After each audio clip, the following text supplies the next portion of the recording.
नमस्कार, मैं शिवम हूँ। आप DSD न्यूज़ देख रहे हैं। जिस तरह से कोरोना का कोहराम जारी है, उसको लेकर राजनीति हो रही है। कोरोना एक तरफ है, दूसरी तरफ चुनाव है।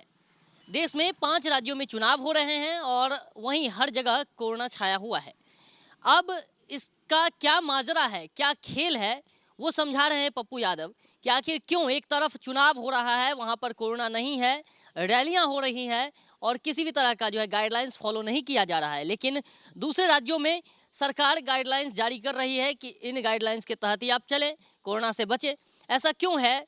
दो तरफा व्यवहार क्यों है? दो तरफा रणनीति क्यों है? इसके बारे में पप्पू यादव बता रहे हैं। आप जरा सुनिए क्या कुछ बोल रहे हैं पप्पू यादव। और बंगाल में और केरल में, तमिलनाडु में, आसाम में कोरोना नहीं है।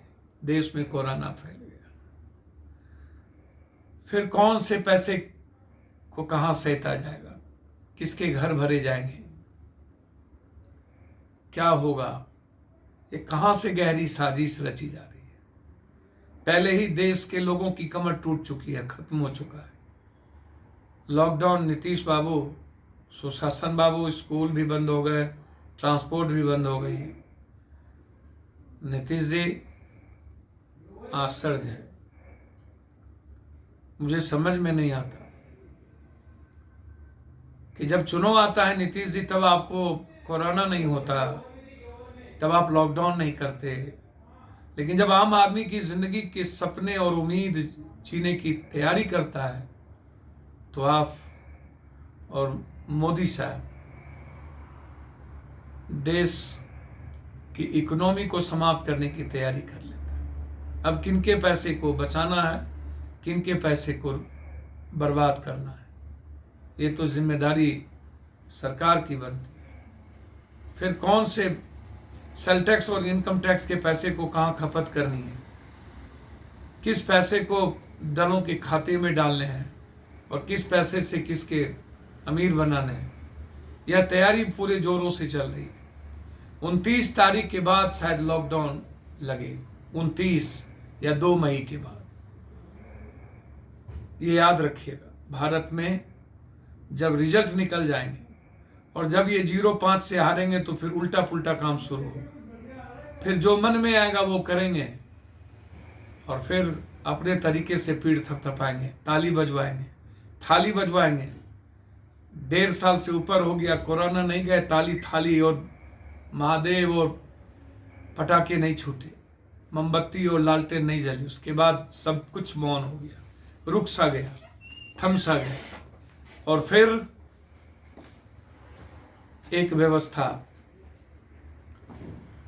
बंद कर दीजिए, या नहीं तो आप एजुकेशन, कोचिंग और एजुकेशन सिस्टम को सुदृढ़ करने के लिए स्कूलों को आप सरकार पैसा दे। बच्चे की जिंदगी आप बर्बाद कर रहे हैं, स्कूल समाप्ति की ओर है। फिर मॉल और दुकान सब कुछ समाप्त हो जाएंगे। आधी भारत की अर्थव्यवस्था वैसे ही समाप्त हो चुकी है और आप आम लोगों की जिंदगी तबाह करने में लगे हैं। मैं नीतीश बाबू से आग्रह करूंगा, यदि आप ट्रांसपोर्ट की बंद करने की बात करते हैं तो उनके टैक्स को भी खत्म करें और जितने दिन ट्रांसपोर्ट बंद रहेंगे उनकी सारे भाड़े और सारे जो बैंक के लोन है उसको आप खत्म करें।